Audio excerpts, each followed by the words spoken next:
boa noite. A paz de Jesus, amém? Queria que você abrisse a sua palavra em 2 Samuel. 2 Samuel, capítulo 12. O livro de 2 Samuel, capítulo 12. Nós vamos falar um pouco sobre esse tema, inimigo oculto. E aí você então precisa abrir nesse capítulo 12 do livro de 2 Samuel, perfeito? É um prazer muito grande estar aqui no BIUP, é a primeira vez que eu prego, não que eu venho, eu já vim outras vezes, mas é a primeira vez que eu prego no BIUP e eu me sinto muito feliz por estar aqui, realmente expondo a palavra, porque é muito importante, viver a palavra, expor a palavra, essa é a nossa missão. Então, não sei se você conseguiu abrir aí, capítulo 12 de 2 Samuel. Todos encontraram? Quem não encontrou, nós temos escola bíblica todos os domingos, que pode auxiliar muito você a encontrar os textos bíblicos. Então vamos lá, vamos ler a palavra de Deus, 2 Samuel, capítulo 12. Olha o que diz. E o Senhor enviou a Davi o profeta Natã. Ao chegar, ele disse a Davi: 2 homens viviam numa cidade. Um era rico e o outro pobre.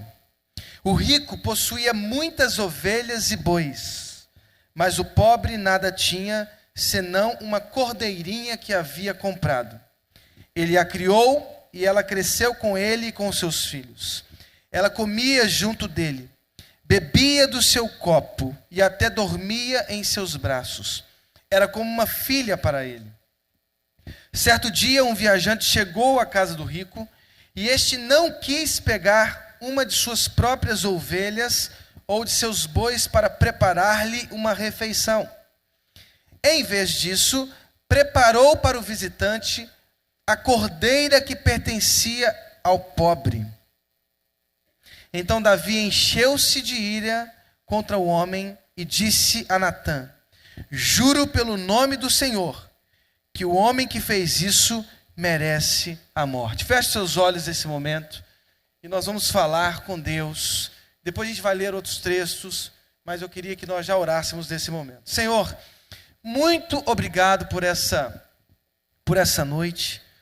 Muito obrigado por tudo que o Senhor tem falado aos nossos corações, e o Senhor já falou muito através de tantas canções que foram cantadas aqui. Deus, nós precisamos ainda mais, ó Deus, ouvir a Tua voz. Nós viemos aqui, ó Deus, para prestar um culto ao Senhor, mas também para ouvir a Tua voz. Fale conosco, Deus, no nome de Jesus. Amém. Queridos, nós temos talvez,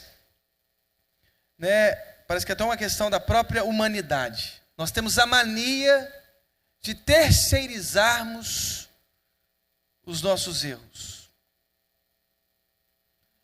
Nós temos a mania de buscar culpados para os nossos problemas.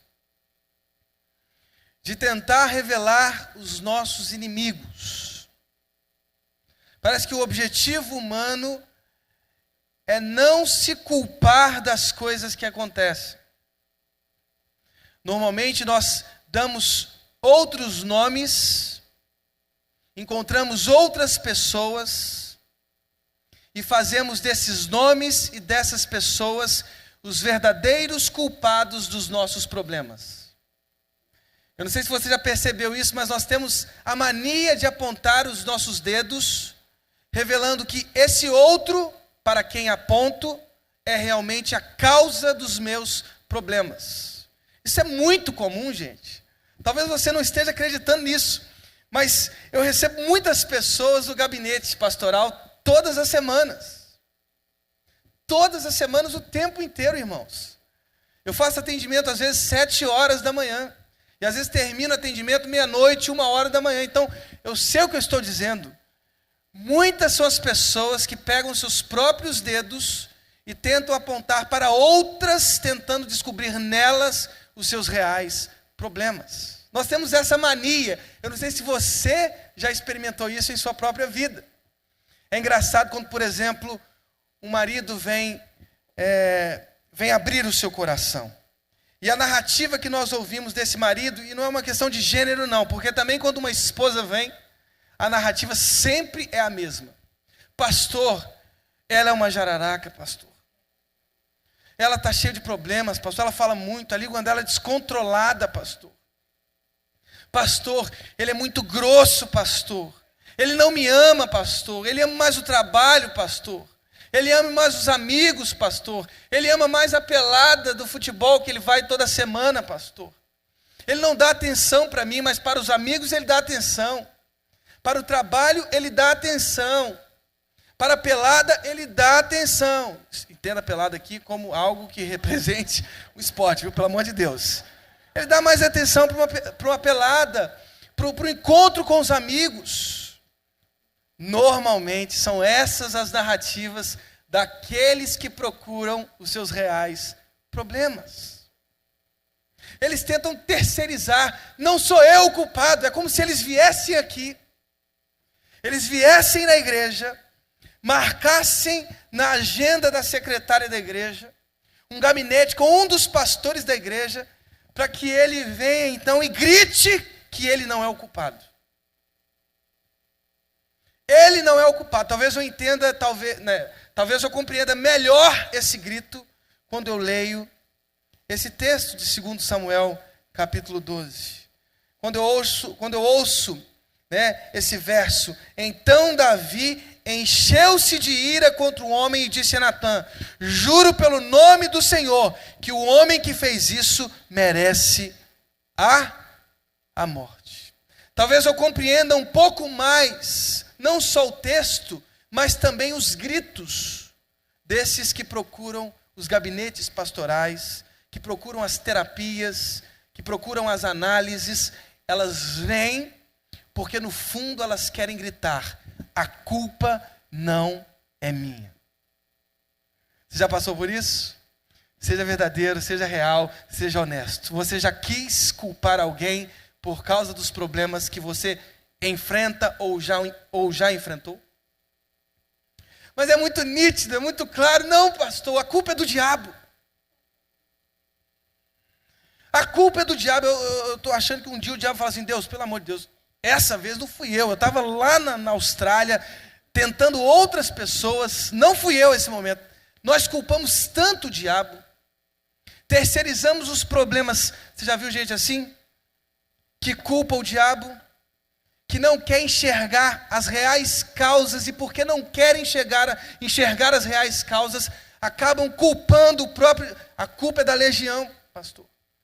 É o diabo, é o Beelzebu, aí começa a dar até os nomes, daqueles conhecidos livros de demoniologia, aí como eles decoraram todos esses nomes, eles vão culpando, o acidente foi culpa do demônio da estrada, o surto que ele teve em casa, o grito que ele deu à mulher dele, é culpa do diabo, do demônio do grito. Então ele vai terceirizando as causas reais de seu problema, ou de seus problemas, em outros e até no próprio diabo. Há até aqueles que culpam Deus. Você sabia disso? Ou sou eu o único forasteiro? Estou brincando.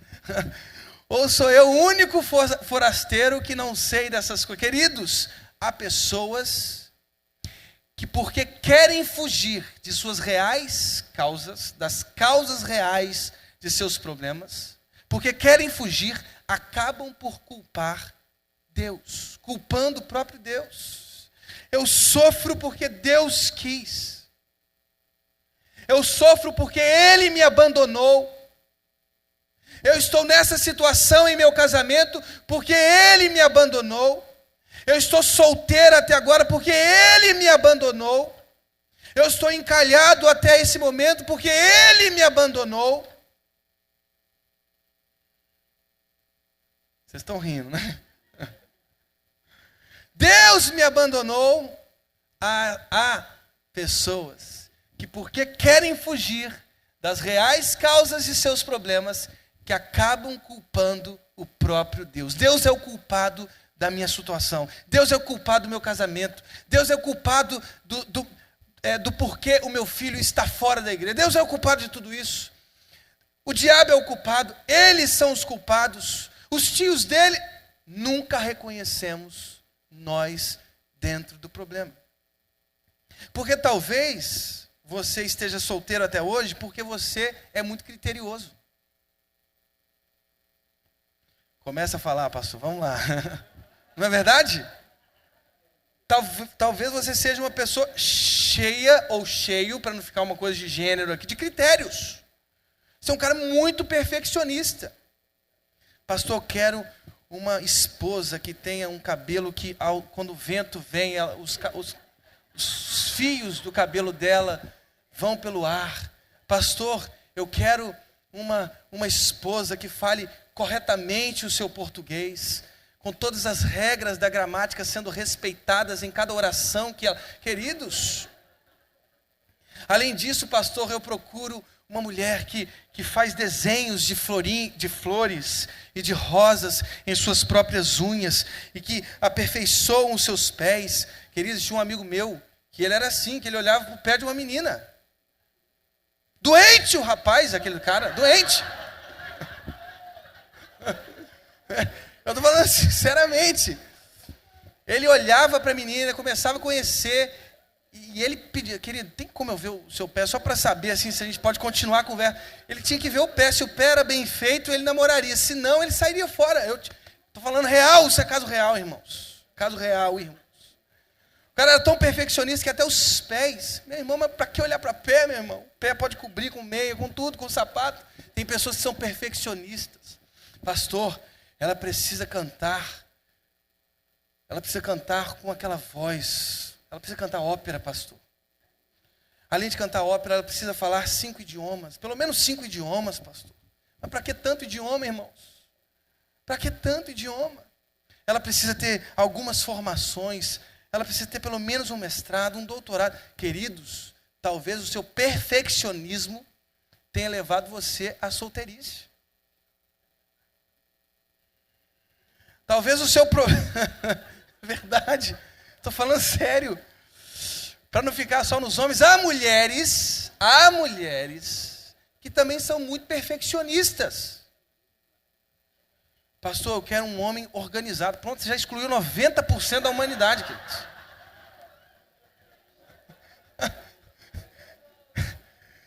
Você já tirou 90% do mundo. É difícil conhecer um homem organizado, irmãos. É muito difícil, irmãos. Pastor, eu quero que ele coloque a meia dobrada e a cueca também dobrada em 4 partes. Queridos, queridas, esse não é um ser normal, esse ser aí. O ser que você está procurando não é um ser normal. Perfeccionismo, talvez esse perfeccionismo tenha levado você à solteirice. Pastor, eu quero um homem muito bonito, pastor, muito bonito. Também talvez 80% já tem, é difícil encontrar um homem bonito, queridos. É muito difícil. Dá para encontrar? É mais fácil encontrar? Pô, aqui na igreja, meu irmão, é uma depressão então. Aqui vocês precisam, meninas, vocês precisam exercer um pouco, né? Feche os olhos e ore ao Senhor. Fala assim, Deus. Talvez eu não tenha enxergado tantas qualidades estéticas desse aí. Mas, às vezes, algo do interior dele, queridos, vale a pena, porque tem gente que não é tão bonita, mas se faz bonito por causa do próprio jeito de ser. Às vezes é um cara alegre, é um cara expansivo, é um cara presença, é um cara trabalhador, é um cara lutador. Que isso? Às vezes, as outras qualidades fazem dele um cara até esteticamente bonito, mesmo não sendo ele alguém que tenha passado por uma fila, né, estética nos céus.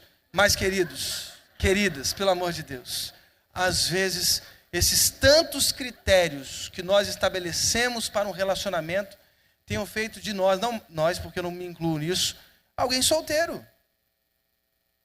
Vale a pena reavaliar, não que você não precisa ter critérios, pense só, por favor. Não que você não precise ter critérios. Pastor, escolhi uma moça ali, pastor, como é que é essa moça? Pastor, ela tem usado drogas ultimamente e ela acabou de assassinar o ex-namorado dela, mas eu não tenho tantos critérios, eu vou acabar namorando.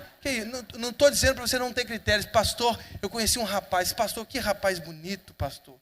Ele tem um peitoral e tem um tanquinho. Mas, ele não trabalha, não.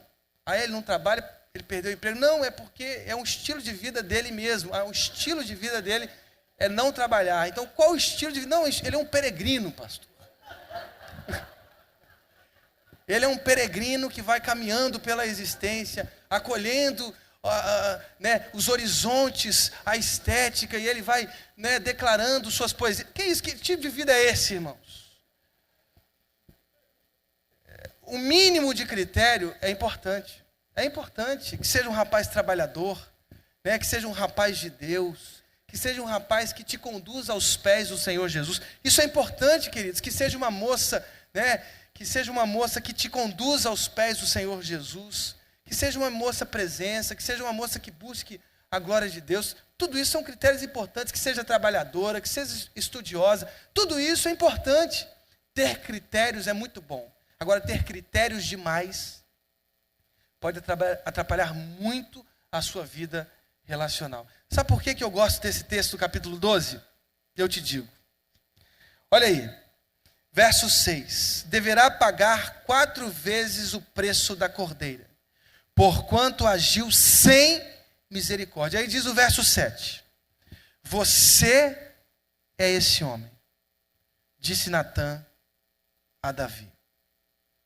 Você é esse homem. Queridos, eu introduzi esse sermão dizendo que normalmente nós terceirizamos as causas dos nossos problemas. Às vezes colocamos as causas nas pessoas que estão ao nosso redor. Às vezes colocamos as causas em demônios. Às vezes colocamos inclusive as causas no próprio Deus. E o que eu quis com esses primeiros exemplos, esse primeiro exemplo, foi dizer que talvez a causa esteja em nós. E já que estamos explorando esse tema, inimigo oculto, eu poderia dizer, ousadamente dizer, que talvez esse inimigo oculto seja nós mesmos. Talvez esse inimigo que tem atrapalhado a sua caminhada seja você. Eu não sei se vocês perceberam a inteligência do profeta Natã. Natã, um homem de Deus, um grande profeta, um verdadeiro e autêntico profeta, porque ele foi em direção ao rei, ele tinha uma mensagem ao rei, e ele comunicou essa mensagem ao rei, diferente dos falsos profetas. Esse verdadeiro profeta Natã, quando foi em direção ao rei, foi com uma história. E nessa história, tinha pelo menos 2 homens, um rico e um pobre, não foi isso que nós lemos? Um rico tinha vários bois, várias ovelhas. O pobre só tinha uma cordeirinha, uma única cordeirinha. E ele tinha uma relação quase que familiar com essa cordeirinha. Ele amava essa cordeirinha. Essa cordeirinha comia junto com ele, dormia junto com esse pobre. Parece que Natã, ele tenta explorar os exageros do texto para mostrar qual era a real condição daquele rei, cujo nome era Davi. Davi, esse rico, recebeu um visitante em sua casa. Percebam a inteligência do profeta. Ele recebeu um visitante em sua casa, mas ele não quis oferecer-lhe nenhum de seus animais. Ao contrário, ele foi na casa daquele pobre que tinha uma única cordeirinha, tomou essa cordeirinha do pobre e a ofereceu ao seu visitante. Diz o texto sagrado, isso é uma das coisas mais importantes. Olha aí, gente. Davi, verso 5. Encheu-se de ira contra o homem e disse a Natã: juro pelo nome do Senhor, que o homem que fez isso merece a morte. Você está vendo o problema de Davi? Qual foi o problema de Davi nessa história? Foi porque ele não conseguiu se reconhecer nela. Sabe qual é o nosso problema? Sabe qual é o problema da nossa história? É que nós não nos reconhecemos nela. Nós sempre fugimos de uma real, de uma verdadeira autoavaliação. Toda esposa precisa de uma autoavaliação. Todo marido precisa de uma autoavaliação. Porque talvez essa esposa esteja tão distante porque você não tem se aproximado. Talvez esse marido tenha ficado horas e horas do trabalho e do trabalho indo para a pelada, porque você tem sido uma presença sempre reclamante. Porque você não tem sido uma presença acolhedora. Talvez a depressão do teu pai ou da tua mãe tenha causas reais na sua relação com ele. Porque você é um filho que vive angustiando o coração do seu pai, ele está hoje num quadro depressivo. Queridos, nós precisamos ser sinceros conosco mesmos. Talvez o problema da nossa família seja nós mesmos. Talvez o problema do seu casamento seja você. Talvez o problema lá da sua casa, lá do seu trabalho, seja você. Teve uma vez que eu recebi um jovem e ele disse assim: pastor, estou sendo perseguido. Eu, irmão, o que está acontecendo? Não, lá no meu emprego estão me perseguindo. E me mandaram embora. Irmão, nós vamos orar para que essa perseguição seja dissipada em nome de Jesus e tal. Ele foi mandado embora e aí ele conseguiu um novo emprego. Graças a Deus nós oramos, ele conseguiu um novo emprego. E aí ele ficou 2 meses, depois de 2 meses, uma nova perseguição em um outro lugar. Pastor, estou sendo perseguido. Queridos, estou dizendo coisa real. Estou sendo perseguido, pastor. Eles me mandaram embora. Nós oramos e tal. Ele conseguiu um novo emprego. Para um outro, são lugares diferentes. Lugares diferentes. Nesse terceiro lugar, depois foi um quarto, ele também foi perseguido. No quarto, ele foi perseguido. Ele foi mandado, pelo menos durante o tempo que eu convivi com ele, ele foi mandado 4 vezes embora. Porque ele estava sendo perseguido. Queridos, eu estou começando a acreditar naquele filme Sexto Sentido. Tem pessoas que acabam por justificar os seus problemas em perseguições. É fácil. Depois de ter sido mandado embora pela 4ª vez, culpar as empresas pelas quais ele passou é fácil, é mole. As 4 empresas me perseguiram. No fundo, quem estava perseguindo ele era a incompetência dele. O que não é um problema, gente. Incompetência se resolve. Desde que se admita. Desde que se admita. Se você admitir a sua incompetência, é difícil, irmãos. Ainda mais para homem, é difícil. Mas às vezes nós somos incompetentes. Às vezes somos incompetentes como maridos. Às vezes somos incompetentes como namorados. Às vezes somos incompetentes como solteiros, porque a gente não consegue fixar os nossos olhos em ninguém. Eles ficam olhando para todos os lados do mundo. E aí esse problema desses olhos que ficam olhando para todos os lados é que eles não conseguem se fixar em nada. Às vezes a incompetência está em nós, e aí vale a pena reconhecer que o nosso próprio inimigo somos nós mesmos. O que Natan disse: você é esse homem, disse Natan a Davi. E ele continua, irmãos. Percebam só, verso 7. Assim diz o Senhor, o Deus de Israel: eu o ungi rei de Israel, e o livrei das mãos de Saul. Dê a você a casa e as mulheres do seu senhor. Dê a você a nação de Israel e Judá. E se tudo isso não fosse suficiente, eu teria dado mais ainda. Por que você desprezou a palavra do Senhor, fazendo o que ele reprova? Você matou Urias, o hitita, com a espada dos amonitas, e ficou com a mulher dele. Agora vamos lá para o capítulo 11, irmãos. Percebam só.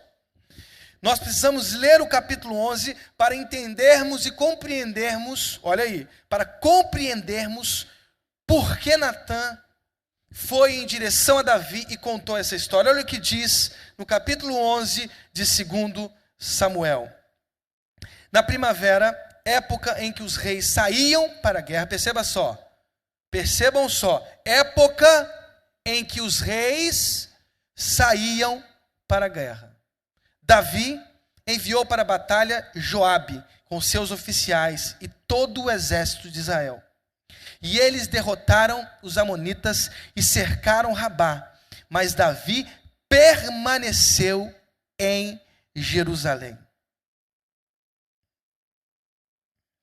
Esse é um dos textos talvez pouco explorados quando se pensa no capítulo 11 e no capítulo 12 de 2 Samuel. Queridos, olha só. Época em que os reis saíam para a guerra. O que Davi fez? Enviou o seu líder, o líder de seu exército, Joabe, com os seus oficiais e todo o exército de Israel, que diz o verso 1. Mas Davi, diz o texto, o verso se encerra com esse texto. Mas Davi permaneceu aonde? Em Jerusalém. Davi permaneceu em Jerusalém. Aqui eu percebo uma das coisas mais mágicas do texto. Davi, nesse texto, não explorou, anote isso, as suas qualidades. Nos tornamos inimigos de nós mesmos quando nós não exploramos as nossas qualidades. Queridos, Davi foi um rei guerreiro. Foi um rei que consolidou a unidade de Israel. Foi um rei que conseguiu, através das guerras, promover a paz em seu território, estabelecer bem e corretamente os limites de seu território e defendê-los com seu poderoso exército. Ele foi um grande líder militar. Sua liderança foi tão preciosa, tão majestosa, que o seu filho Salomão teve paz suficiente para construir o templo em Sião. Davi não construiu o templo, o seu filho sim. Mas o seu filho só pôde construir o templo que era a casa de Deus, porque Davi, sendo um rei militar, sendo um líder militar, promoveu a paz em seu estado. Davi tinha essa qualidade, ele era um rei guerreiro. Ele já tinha derrotado animais, Golias, ele era um rei guerreiro. Ele era um grande lutador. E segundo o texto, era a época em que os reis saíam para a guerra. Mas ao invés de explorar sua qualidade, ele ficou. Queridos, nós nos tornamos inimigos de nós mesmos quando não exploramos a nossa qualidade. Qual é a sua qualidade, queridos? Todos nós temos qualidades. Você já viu gente que quer cantar e não sabe cantar? Irmãos, é uma violência com o mundo inteiro, essas pessoas. Essas pessoas violam a estética do mundo, os nossos ouvidos, elas agridem. Elas querem cantar, elas insistem em cantar. Elas não querem explorar suas qualidades, elas querem explorar as qualidades dos outros. Esse é o problema delas. Esse é o problema delas. Queridos, você tem um chamado especial no reino dos céus. Amém, irmãos?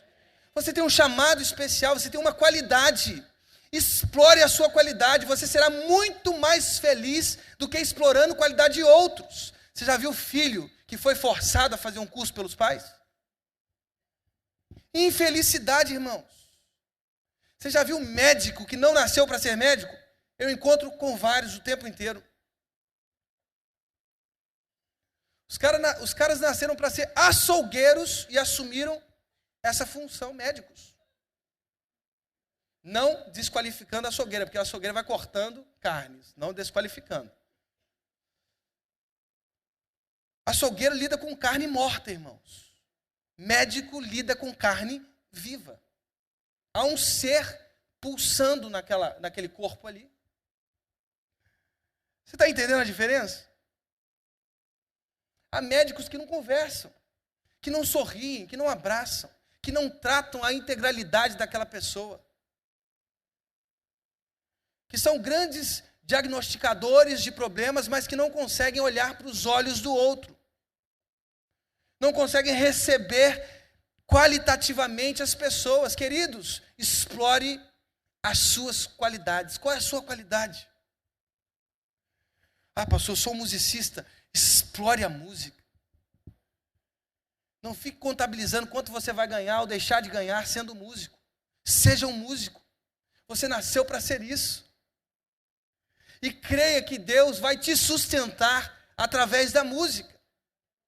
Eu nasci para ser professor, mas professor ganha mal. Queridos, se tem uma profissão gostosa, é ser professor. Eu sou professor, viu, gente? Também do seminário. Eu adoro esse ofício. Eu considero a educação uma mola propulsora para que o mundo seja mundo. A solução dos problemas sociais se encontra na educação. Seja um excelente professor, se dedique integralmente aos seus alunos, faça dos seus alunos no futuro e também no presente grandes mestres. Ah, pastor, eu sou policial. Explore o seu ofício, a sua qualidade. Proteja a sociedade. Evite as corrupções. Evite os crimes desnecessários. Haja com justiça. Queridos, quantas pessoas cheias de qualidades aqui, explore as suas qualidades. Davi deixou de explorar suas qualidades. E no dia que ele deixou de explorar suas qualidades, ele viu uma mulher. É o que diz o texto. Vamos continuar ali. O que diz o texto, olha aí, ó. Verso 2. Uma tarde, Davi levantou-se da cama e foi passear pelo terraço do palácio. No terraço viu uma mulher muito bonita tomando banho. E mandou alguém procurar saber quem era. Disseram-lhe, é Batseba, filha de Eliã, e mulher de Urias, o hitita. Davi mandou que a trouxessem e se deitou com ela, que havia acabado de se purificar da impureza de sua menstruação. Depois voltou para casa. A mulher engravidou e mandou um recado a Davi dizendo que estava grávida. Mas como essa mulher sabia que o filho que estava no ventre dela era de Davi e não de Urias? Tinha ratinho naquela época, irmãos? Não tinha. Não tinha. É porque o marido de Batseba estava numa guerra. Local, inclusive, onde Davi deveria estar. Davi, na sacada de seu palácio, viu essa mulher, que deveria ser uma mulher muito formosa. Ele era rei e tinha acesso a qualquer mulher que ele queria. Ele viu essa mulher e falou, meu Deus do céu, que mulher é essa? Descobriu que mulher era aquela e soube mais, aquela mulher tinha dono. Não dono, é porque marido não é dono, né, irmão? Vamos terminar com esse patriarcalismo, esse preconceito. Mas tinha dono no sentido de que o homem se sente, né? Opa, eu sou dono aqui, sai fora, dá até morte. Então, irmãos, Davi foi lá e coabitou, olha que palavra bonita, coabitou. Na lua de mel não faça isso, vamos coabitar nesse momento, não faça isso. Só lua de mel. Vamos nesse momento coabitar, amada irmã. Não faça isso, seja alguém normal.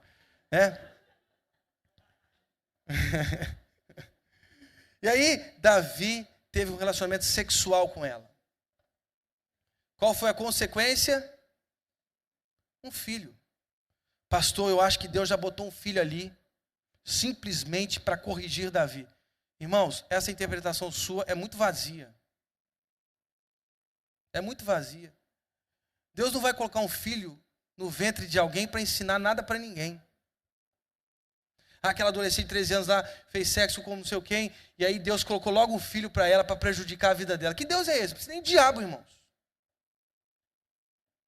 Um Deus que tem uma ideia de colocar um filho no ventre de uma menina de 13 anos, simplesmente para corrigi-la, é um Deus que nem precisa existir. Que a gente pensa em umas consequências, como se Deus quisesse gerar umas desgraças nas vidas das pessoas. Filho é a consequência da união de um espermatozoide com um óvulo, irmãos. É isso. Quando você faz sexo, pode acontecer isso se você não estiver protegido, sabia disso?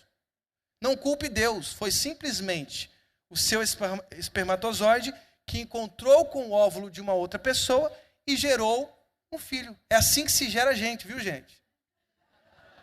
Estou dando aqui algumas aulas de biologia. Mas e Jesus? Jesus é um outro caso. Jesus foi gerado pela força do Espírito Santo. E ele tinha um objetivo.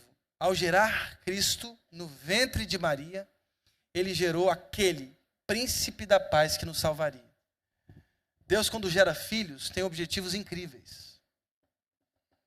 Não ensinar adolescentes que perderam seus limites por algum momento, né, e ferrar a vida dessas adolescentes. Eu não penso nesse tipo de consequência. Mas vamos lá, vamos voltar aqui.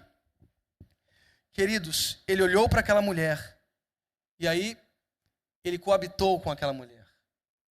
E aquela mulher engravidou. E ela mandou um recado para Davi. Davi, estou grávida. Queridos, o pecado de Davi, a impulsão de Davi, a falta de reflexão de Davi foi tão grande que ele, mesmo sabendo que aquela mulher era mulher de um de seus soldados, e mais, que tinha acabado de passar pela impureza da menstruação. Percebam só, eu não estou tratando menstruação como impureza, irmãos. Mas naquele tempo se tratava. Perfeito? Estou separando as coisas. Naquela cultura, naquele tempo, a menstruação era uma impureza. E na lei, né, dizia que enquanto essas mulheres estiverem em seu período menstrual, não podem ter relacionamentos sexuais. 7 dias depois de terminado esse ciclo menstrual, também não. Eu fico imaginando como que era a vida do judeu, né? Ele tinha exatamente 15 dias para fazer a festa, porque os outros 15 dias ele teria um problema com a lei de Moisés. Mas, olha aí, ele violando esse princípio da lei de Moisés, e violando o princípio do casamento de Urias, ele vai ao encontro, quer dizer, ele traz essa mulher para o seu leito, faz sexo com ela, e ela engravida. Sabe o que Davi quis fazer? Sabe o que Davi quis fazer depois que ele recebeu essa notícia? Primeiro problema dele, porque ele se tornou inimigo de si mesmo. Porque ele não explorou suas qualidades. Segundo, ele quis esconder suas fraquezas. Anote isso. Primeiro, ele não explorou suas qualidades, ele devia estar lá. Na época em que os reis saíam para a guerra, Davi deveria ter estado lá. Ele teria evitado um problema. Quando você explora suas qualidades, você evita muitos problemas. Você nasceu para ser pastor? Seja pastor. Você vai evitar muitos problemas em sua vida. Se você não nasceu para ser um pastor de tempo integral, não seja pastor. Você vai evitar muitos problemas em sua vida. Simplesmente execute o papel que você mesmo, a vida e o próprio Deus estabeleceu que você vivesse. Se você foi chamado para ser um médico, seja um médico missionário. Se você foi chamado para ser um advogado, seja um advogado missionário. Se você foi chamado para ser um professor, execute a sua profissão com sabedoria, com força, com alegria. Segundo, não esconda as suas fraquezas. O que Davi fez? Ele chamou Urias da guerra. Ele tentou convencer Urias de dormir em sua casa, mas ele era um soldado tão puro, tão honesto, que ele não quis entrar em sua casa. Ele disse para Davi: não, Eu não posso ir para minha casa, os meus amigos estão no campo de guerra. O meu lugar é lá. Davi tentou embriagar esse homem. Por vezes, Davi tentou fazer com que Urias entrasse em sua própria casa e coabitasse com sua esposa, mas ele não conseguiu. Tal era a ética de Urias. Sabe o que Davi fez?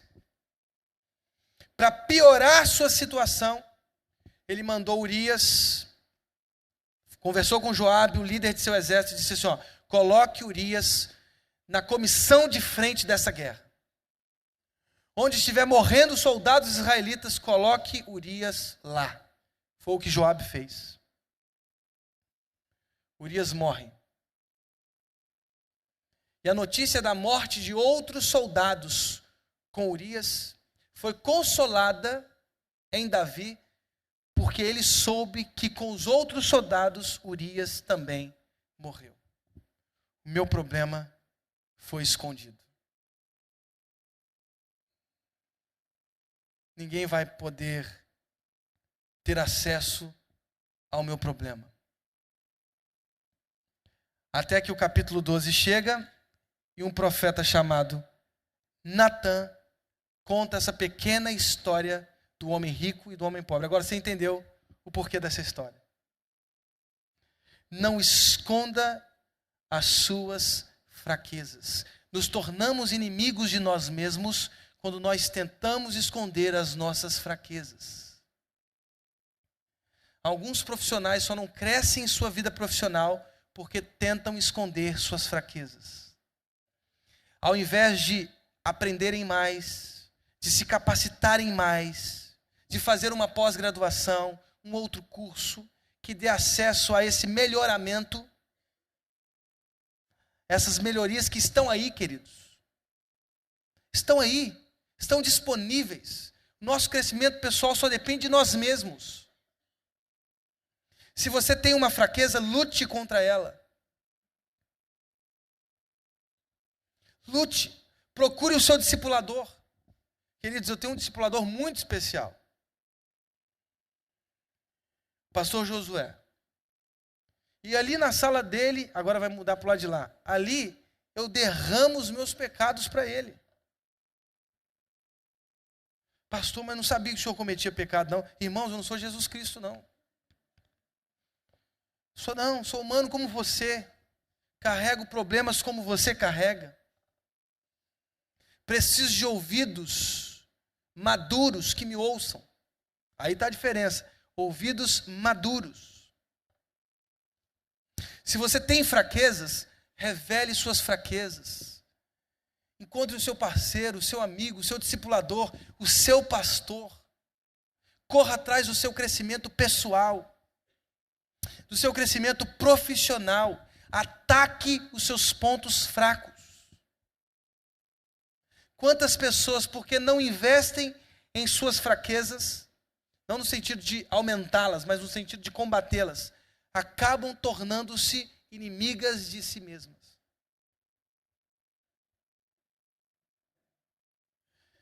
Não esconda as suas fraquezas. Terceiro e último, não fuja das necessárias exortações. Davi fugiu. Mas eu posso dizer que Davi foi transformado porque foi exortado. Ele matou Urias, ele escondeu os seus pecados. Mas diz o texto no capítulo 12 que o profeta, cujo nome era Natã, foi em direção a ele para exortá-lo. Eu não sei se vocês conhecem o Salmo 51. Abram comigo no Salmo 51.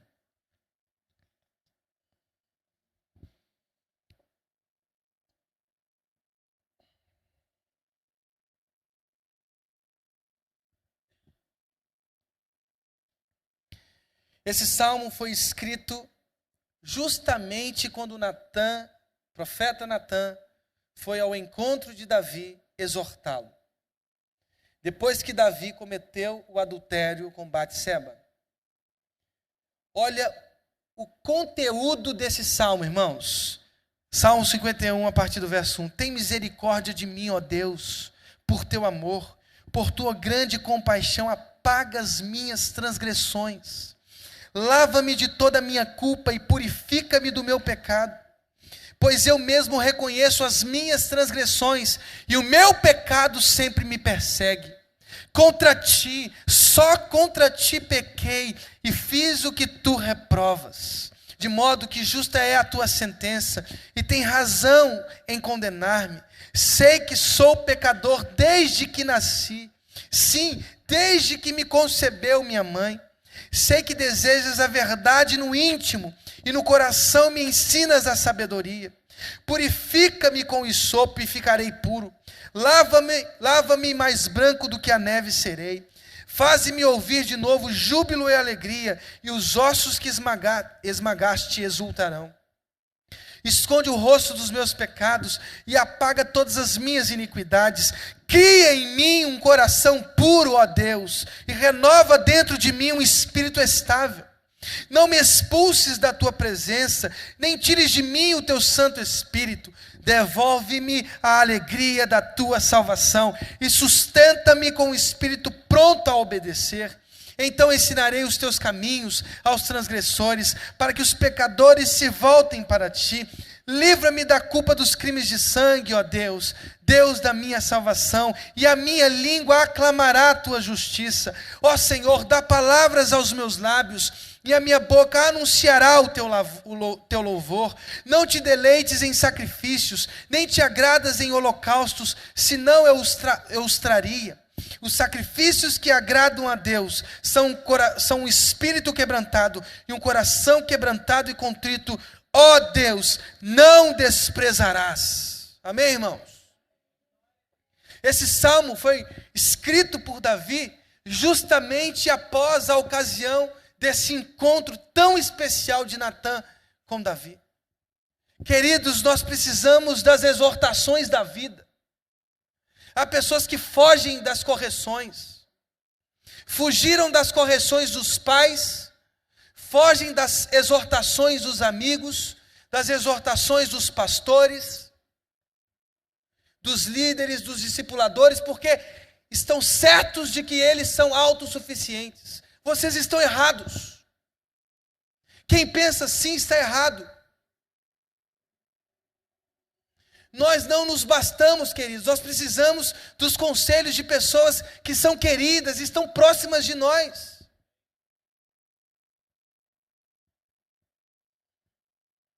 Tem gente que diz isso: eu sou autossuficiente, eu me basto, eu não preciso de conselhos. Já não ouviu os pais. Aliás, tem gente que se porta como se os pais precisassem ouvi-lo. E quando chega a esse nível, irmãos, pense num precipício. Você está a 1 centímetro para cair. São essas pessoas que não ouvem os pais. Ah, mas pastor, mas eu estou com 40 anos. Meu pai já está com 60. Então, teu pai tem 20 anos a mais do que você, irmão. Seu pai tem 60 anos.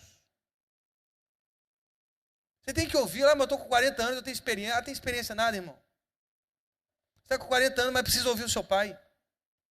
Precisa ouvir a sua mãe. Eles são os seus maiores ensinadores, são os seus maiores professores. Tem gente, às vezes, que chega no gabinete: pastor, eu estou com um problema aqui, mas Deus já me falou tudo. Eu tenho que fazer isso. Irmão, o que você veio fazer aqui, então? Pessoas chegam às vezes no gabinete com respostas prontas. E pior, dizem que essas respostas são de Deus. Qual é a intenção de uma pessoa que procura um pastor para dizer assim: ó, Deus já me falou, viu, pastor? Não precisa falar nada não, já resolvi tudo.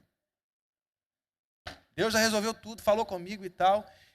Principalmente na hora de terminar e começar namoro. É engraçado, como que Deus só diz sim para começar namoro? E o mesmo Deus que disse sim, 1 mês ou 2 meses depois, ele disse não agora, pastor. Então ele está um pouco confuso lá, eu não estou entendendo, né? Ao invés dele admitir que ele confundiu a voz de Deus, porque isso é possível, irmãos. Eu já confundi também. Teve uma vez que eu namorei uma menina lá em Minas, eu estava aqui no início do seminário, e eu às vezes viajava 9 horas para encontrar com essa querida. Vamos profetizar bênçãos para ela, né? 9 horas eu pegava um ônibus aqui lá pro interior de Minas, porque eu acabei conhecendo ela através de um amigo meu que era pastor também. Eu conheci, fiquei encantado, eu tinha certeza que a resposta, ela era a resposta de Deus para minha vida. Aí eu estou namorando a menina um mês, aí fui lá, cada mês eu ia lá 9 horas de ônibus, irmãos, 9 horas no ônibus. Nem o diabo merece isso. Você já ficou 9 horas no ônibus? Você não tem o que fazer, irmão. E eu que sou, queridos, imagina uma pessoa assim, agitada, eu sou agitado. Eu fico vendo 40 pessoas do meu lado ali, e eu sem poder mexer, eu fico assim, meu Deus, que agonia. O que eu fazia? Eu tomava 3 Dramins. Eu tomava, começo da viagem, 3 Dramins. Eu apagava no ônibus, irmãos. Acordava no outro dia lá na cidade dela, já morto. Sabe quando Dramin deixa você meio desorientadíssimo. Eu tomava 3, irmãos. 3. Eu ia viajar e tal. Aí deu 1 mês de namoro, 2 meses, eu todo empolgado. É Deus, né? Isso me alimentando para ter mais motivação para voltar lá. Aí a menina foi e falou assim, não, é porque eu me aproximei de um rapaz, meu irmão, no telefone mesmo, eu falei assim, ó, então continue se aproximando. Um grande abraço para você. Pou! Ali eu entendi que eu não ouvi a voz de Deus corretamente. Qual o problema disso, irmãos? Qual o problema? Foi um erro que eu cometi. Aliás, talvez tenha sido até bom eu ter passado por isso. Porque nunca mais eu peguei nenhum ônibus 9 horas para namorar ninguém. Ali eu tive um incrível ensinamento. Procure pessoas próximas. Procure pessoas próximas. Não quer dizer que você não deva procurar uma pessoa que esteja longe. Nada disso. Não estou aqui excluindo em sua vida essa possibilidade. Eu estou simplesmente dizendo, assuma os seus erros. Teve uma vez uma amiga minha, nós saímos da prova de matemática, e ela disse assim, com todas as palavras que eu vou dizer agora, Deus me deu a resposta. Irmãos, eu não estou mentindo. Deus me deu a resposta. Ela disse assim. Eu falei, cara, eu vou ter que intensificar minhas orações, porque se Deus está respondendo na hora da prova, e matemática é uma ciência que eu tenho uma profunda aversão, não gosto. Eu queria intensificar ainda mais as minhas orações para ter as respostas de Deus nessa hora. Irmão, dito e feito, a resposta que Deus tinha dado naquela prova, estava errada a resposta. Eu até brinquei com ela na hora, mas ela ficou muito chateada com a minha brincadeira. Falei, pô, cara, ora mais uma vez aí e tal, talvez ele tenha feito a conta errada. Ela ficou muito brava comigo, queridos, muito. Mas, às vezes, a gente quer colocar na boca de Deus aquilo que é nosso. Porque a gente quer evitar exortações. Assuma que o seu namoro não deu certo porque talvez Deus não queria. E você foi em frente. Assuma, seja macho, meu irmão. Seja fêmea para assumir, nesse sentido, macho e fêmea aqui para... Seja. É melhor ser exortado do que continuar com essa arrogância. Os aperfeiçoamentos só se dão quando nós recebemos as exortações da vida. Davi só compôs o Salmo 51, porque ele foi exortado por Natã. E ali ele caiu em si. Ele era justamente aquele homem de quem Natã tratou. Vamos nos colocar de pé nesse momento? Porque se você foi o seu inimigo até hoje, não mais será. Amém, irmãos? Não mais o será, em nome de Jesus. Todos nós seremos amigos de nós mesmos, né? Aliás, um bom relacionamento... Preste bem atenção. Um bom relacionamento é quando a gente gosta da gente. Você está entendendo? A gente gosta da gente. Você está namorando uma pessoa e essa pessoa dá um grito louco no seu carro. Ali você já tem que compreender que talvez a sua vida inteira será ouvindo esse mesmo tipo de grito. E eu não sei não, irmão, se você vai suportar grito por sua vida inteira. Então estou falando reto aqui. Talvez você, menino, o rapaz foi te corrigir. Já está apagando a luz já? Estou entendendo, vou terminar, calma. Às vezes o rapaz foi te corrigir e deu um beliscão em você. Peraí, o cara deu um beliscão na menina? Irmãos, irmãs, se ele te deu um beliscão agora, saiba que no casamento ele pode até atirar em você. Então, ele não é o homem certo para você. Não gosta de ficar dando beliscão em namorada, coisa esquisita, irmãos. Que tipo de atitude louca é essa? Você não tem que aceitar isso, não. Aceite essa exortação. Não, pastor, mas ela é bonita, ela tem um corpo escultural. Ela dá uns tapas de vez em quando, uns gritos. Meu irmão, não vai ter sexo que anime você. Se você está ainda convencido que sexo segura casamento, meu irmão, você está roubado. Não que sexo não seja importante, porque eu não seria burro de desconsiderar. É uma coisa extremamente prazerosa, mas não faça a sua escolha a partir de um corpo bonito. Porque ela pode ter um corpo maravilhoso, mas se ela te der um tapa, ela vai desmoralizar você. E homem desmoralizado é uma das coisas mais tristes do mundo.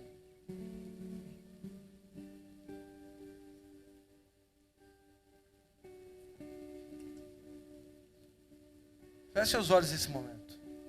Talvez você tenha sido o seu próprio inimigo, como Davi foi. Davi não soube explorar suas qualidades.